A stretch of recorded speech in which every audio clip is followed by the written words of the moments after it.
नमस्कार दोस्तों, मैं हूं राजेश सिंह और आज फिर इस कैमरे के माध्यम से आपके सामने हम उपस्थित हुए हैं। तो चलिए आज हम बात करते हैं, कुछ अच्छी बात करते हैं। अगर आप 10-15 मिनट अगर आप मुझे दे रहे हैं तो इस 10-15 मिनट का जो आउटकम है, आज मैं कोशिश करता हूं कि बहुत बेहतरीन निकलेगा। चलिए हम बात करते हैं वर्तमान पे। अक्सर संतों से आपने ये सुना होगा या बहुत लोग ये कहते हैं कि हमें हमेशा हर पल वर्तमान में रहना चाहिए। अक्सर लोग या तो अतीत में रहते हैं या तो भविष्य में रहते हैं। भविष्य की बातें सोचकर बहुत चिंतित रहते हैं और बहुत परेशान होते हैं कि कल मेरा पता नहीं ठीक होगा नहीं होगा, ये काम कर रहा हूँ सही होगा नहीं होगा, और बहुत परेशान हो जाते हैं। या तो भूतकाल में रहते हैं, अतीत में, पास्ट में रहते हैं। 20 साल पहले कुछ हुआ हो, 10 साल पहले कुछ हुआ हो, 25 साल पहले कुछ हुआ हो, उन चीज़ों को याद करते हों और याद करने के बाद अपने वर्तमान को वो खराब करते हैं। तो कहा यह गया है कि ना ही भविष्य में रहें, ना ही वर्तमान, ना ही पास्ट में, भूत में रहें। आप वर्तमान में रहें। अगर आपने अपना वर्तमान सही रखा तो बहुत अच्छा आपका जो जीवन है वो बहुत अच्छा होगा।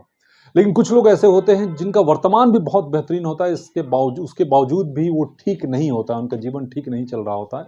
तो आज हम इस विषय पे बात करेंगे कि जो वर्तमान में रहते हैं पर वर्तमान उनका ठीक नहीं होता है, तो ये कारण क्या है। चलिए 3-4 ऐसा उदाहरण देता हूं, फिर इसका सॉल्यूशन हम लास्ट में आपको बताएंगे। एक बहुत ही जो बहुत परेशान थी, इतना टॉर्चर होती थी, अपनी सास से इतना टॉर्चर होती थी कि तलाक का नौबत आ चुका था और वो बस सुसाइड ही करने वाली थी। इतनी वो परेशान हो चुकी थी बेचारी, बहुत ज़्यादा। किसी से उन्हें पता चला कि कोई मलिक करके कोई हैं, कोई पूरा नाम नहीं पता, मलिक जी हैं जो कि पास्ट लाइफ थेरेपी करवाते हैं और पास्ट लाइफ रिग्रेशन में लेकर जाते हैं और रियलाइज़ करवाते हैं कि क्या उससे गलती हुई थी जिसकी वजह से वो अभी ये भुगत रही है। तो जब वो वहाँ जाती है और जाकर जो पिछले जन्म में वो जाती है और अपने आप को देखती है तो बहुत उसे आश्चर्य लगता है। वो एक घर में एक मालकिन थी और जो वर्तमान उसकी अभी सास है वो वहाँ एक नौकरानी थी और वो उसको इतना टॉर्चर करती थी, इतना टॉर्चर करती थी, इतना टॉर्चर करती थी कि वो मतलब कभी-कभी तो 1-1 2-2 दिनों तक खाना नहीं देना और बहुत गलत शब्दों का प्रयोग करना और बहुत गाली-गलौज देना, बहुत। जब सारा रिकॉर्डिंग पास्ट लाइफ थेरेपी का जब वो देखी, तो दंग रह गई कि जिस तरीके से वो गाली उस नौकरानी को देती थी और वो दी थी, वो सारी वही गालियाँ रिपीट एज़ ए सास के तौर पे उसको मिलता था। तब उसे रियलाइज़ हुआ कि ये तो कुछ नहीं कर रही है जो मैंने इसके साथ किया है। और फिर उसे समझ में आया कि आज जो भी हो रहा है मेरे साथ, वो मेरे ही कर्मों का फल है, ना कि ये मतलब भगवान ऐसा कर रहे हैं या कोई और सास जानबूझ के कर रही है, बल्कि मेरा ही ऐसा कर्म है, कार्मिक अकाउंट है जो रिलीज़ हो रहा है। अब किस तरीके से वो न्यूट्रल होती है हम आपको बाद में बताते हैं। फिर एक और उदाहरण बताता हूँ। एक बाप था जो अपने बच्चे से बहुत परेशान था, बहुत ज़्यादा परेशान था, मतलब इतना परेशान था कि वो कहता था कि या तो मैं मर्डर कर दूंगा या तो ये मेरा मर्डर कर दूंगा। इतना ज़्यादा वो परेशान था, अपने बेटे से परेशान था।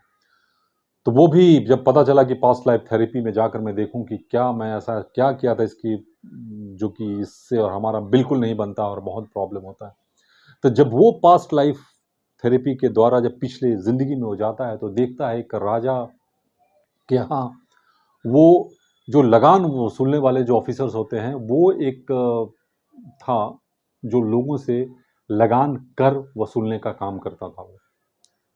और हर साल कर वसूल के और राजा के जो मतलब पैसे हैं उसमें जाकर वो जमा करता था, जहाँ पे मतलब जो भी एक डिपार्टमेंट, रेवेन्यू डिपार्टमेंट होता होगा, वहाँ जाकर वो जमा करता था।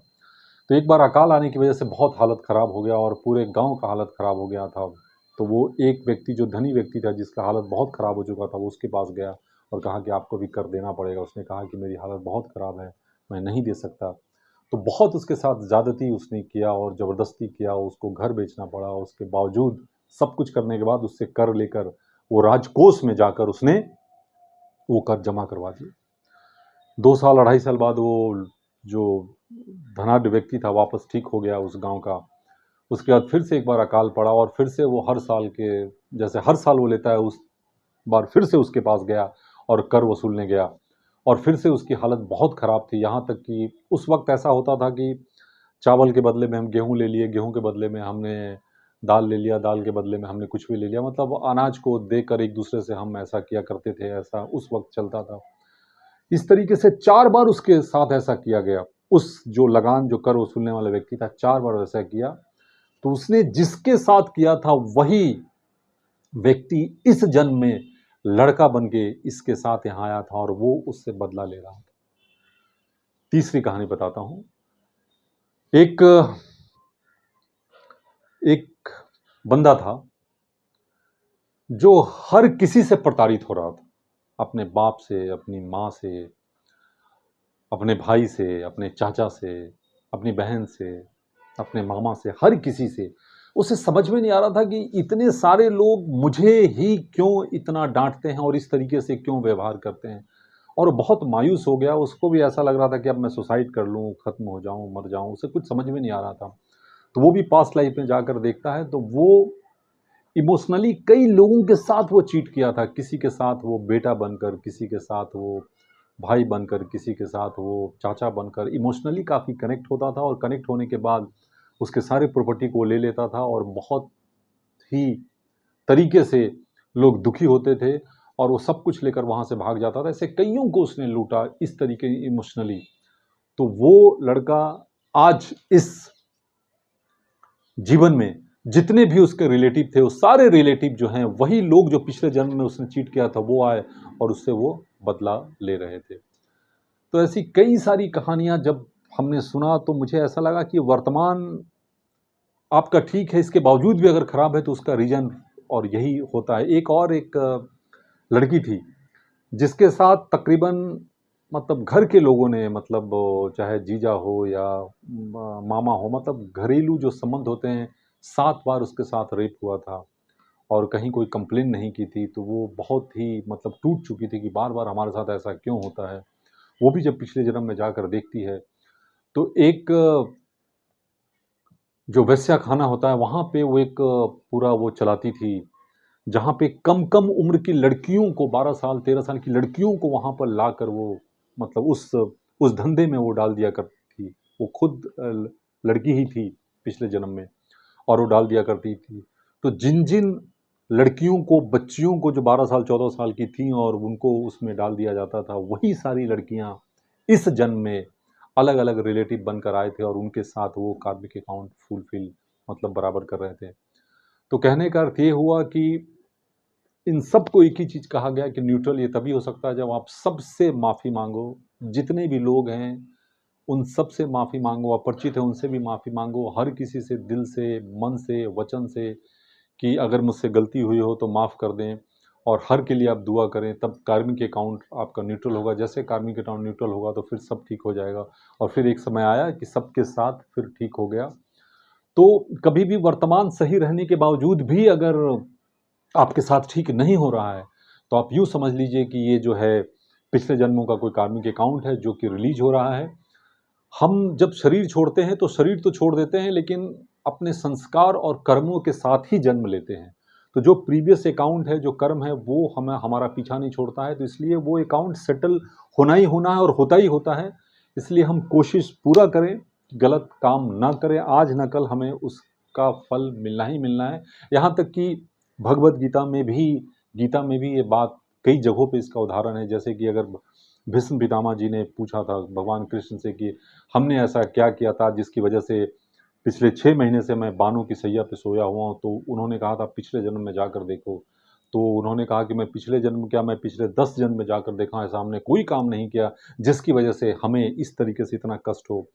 तो उन्होंने कहा कृष्ण भगवान ने कि आप और पीछे जाकर देखिए। जब 72 जन्म पीछे जाते हैं तब उन्होंने एक सांप को एक कांटेधारी पेड़ के ऊपर उन्होंने मारकर मतलब घायल करके फेंक दिया था। और सांप जो है तड़प तड़प कर काफ़ी समय के बाद वो मतलब वो मर गया था। तो उसका जो कर्म का फल है भीष्म पितामह को 72 जन्म के बाद मिला। धृतराष्ट्र के बारे में कहा जाता है कि वो मतलब एक शिकारी थे, पक्षियों को मारते थे। और एक जब उन्होंने जाल फेंका और आग लगाया था तो बहुत सारे पक्षी जो है वो मतलब अंधा हो गया था। और अंधा होने के बाद 100 मतलब बच्चे, जो पक्षियों के जो बच्चे होते हैं वो मर गए थे, इसलिए उनके 100 बच्चे मरे। मतलब पूरे कहने का जिस्ट ये है कि आप जो भी कर रहे हो, आप कर तो लेते हो, लेकिन ऊपर वाले के नज़र में वो सब कुछ जो है रिकॉर्ड हो चुका होता है और उससे आपको भुगतना ही होता है। मतलब जैसे कहीं-कहीं आप देखते हैं ना कि लिखा होता है 440 वोल्ट, तो मेरा ये मानना है कि उस 440 वोल्ट की तरह हर हर जगह ये लिखा होना चाहिए कि संचित कर्म से बचो, संचित कर्म से बचो, क्योंकि आपका कर्म जो है वो कहीं न कहीं जमा हो रहा होता है, चाहे वो अच्छे रूप में हो या बुरे रूप में हो। इसलिए जितना अच्छा आप कर्म करें, उतना बेहतरीन आपके लिए है और कार्मिक अकाउंट को जितना न्यूट्रल कर दें, उतना अच्छा है, बनने ही ना दें। सो फिर हम अगले वीडियो में कुछ नई जानकारी के साथ फिर मिलते हैं। अगर आपने सब्सक्राइब नहीं किया है तो सब्सक्राइब ज़रूर कीजिएगा और अगर ठीक लगे तो कमेंट ज़रूर कीजिएगा। नमः शिवाय, गॉड ब्लेस यू, बाय।